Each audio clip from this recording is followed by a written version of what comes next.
After a difficult season in 2021, Ken Holland opted to bring back Kailer Yamamoto on a one-year show-me deal. There were high expectations for Yamamoto in 2021. He was called up from the Bakersfield Condors in late December of 2019 and played a key role in the Oilers saving their season in the early parts of 2020. Yamamoto formed an elite line alongside Leon Draisaitl and Ryan Nugent-Hopkins and chipped in 11 goals and 26 points over the course of 27 games. Unfortunately, development isn't always linear.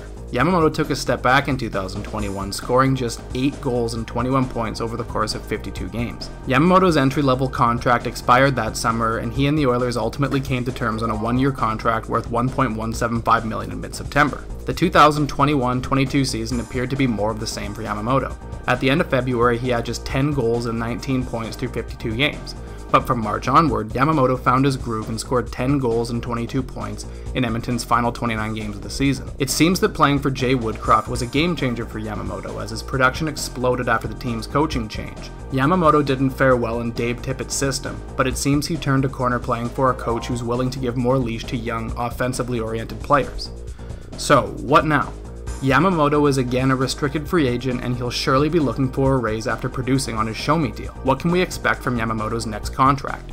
To find clues as to how Ken Holland might approach the Yamamoto situation, we can go back to how he handled a familiar face from his Detroit Red Wing days. In the summer of 2017, a skilled but inconsistent Andreas Athanasiou had just reached the end of his entry-level contract. The Red Wings were tight against the salary cap, so it was Holland's goal to get him signed to a cheap contract. Athanasiou wound up holding out until late October before finally signing a one-year show-me deal worth $1.3 million. Athanasiou had a decent showing in 2017-18 as he scored 16 goals and 33 points across 71 games. He held arbitration rights the following summer, but Holland was able to find a deal much quicker this time around, and the two sides agreed on a 2-year deal worth $3 million annually in July.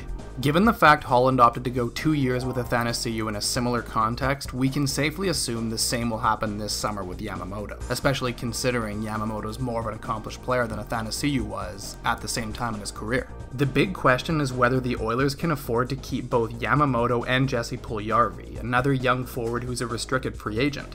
Over at Daily Faceoff, Frank Saravalli listed Yamamoto and Puljujarvi on his trade bait board, saying Edmonton's preference would likely be to keep Yamamoto, but he would bring the bigger return than a trade. The goal here is obviously to keep both players. Yamamoto and Puljujarvi are young and talented, and they're likely to continue to improve playing for Jay Woodcroft, but the Oilers are tight to the salary cap ceiling and need to improve their roster in other areas in order to take another step forward. If Yamamoto has the ability to command more on the trade market and at the negotiation table, he might wind up being the one to move.